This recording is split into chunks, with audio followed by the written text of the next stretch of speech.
June is Pride Month, a worldwide celebration that began as Gay Pride Week back in 1970. It marked the first anniversary of the violent police raid at a New York City gay bar. That historic confrontation has been replaced over the years by greater communication between police and the LGBTQ community, especially in the city of Lansing. In our ongoing You're Not Alone mental health series, how the two groups are stepping up when the ball is in their court. We've been in a lot of these close games, but we got to finish it and battle. When it comes to basketball, East Lansing High School girls varsity coach Tori Brooks pushes her players to do better. As a Lansing police officer, she sometimes has to push a disabled car off the road. 15. A 7-year veteran patrolling the streets, Officer Brooks has faced both physical and mental roadblocks. I would say that's probably my biggest roadblock. Is just I had to be not worried about what others may perceive or think about me. Officer Brooks is openly gay and has been a driving force in educating her fellow officers about the mental hurdles some people in the gay community deal with, especially when encountering a badge. Maybe they truly did not know that maybe something they were saying could be hurtful or upsetting to somebody else.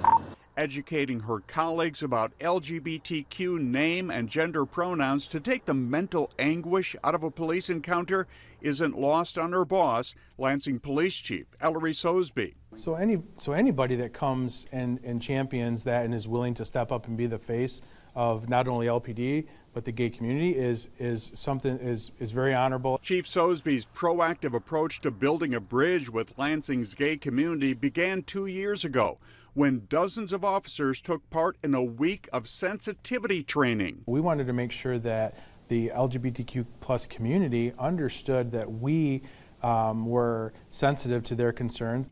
Mental health concerns for the LGBTQ community include discrimination, homophobia, and transphobia.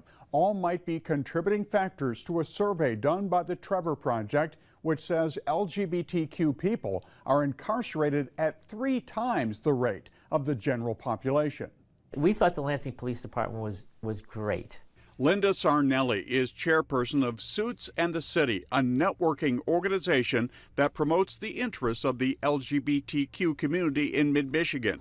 Her group led the sensitivity training, which covered everything from terminology to traffic stops.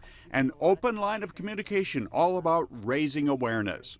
We also talked about the fact that there's a higher proportion of mental illness among the transgender, partly perhaps because of the stigma. And Linda speaks from experience. She's a transgender female. So we wanted to get that awareness to the police officers. We also wanted to interact with them, get to know them.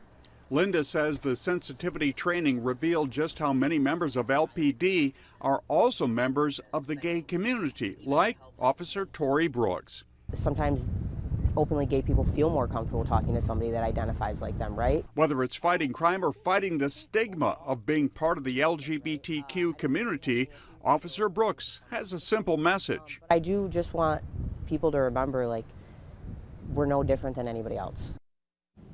The sensitivity training developed by Suits in the City for the Lansing Police Department is available for other organizations as well. We have their contact information in this article on WILX.com.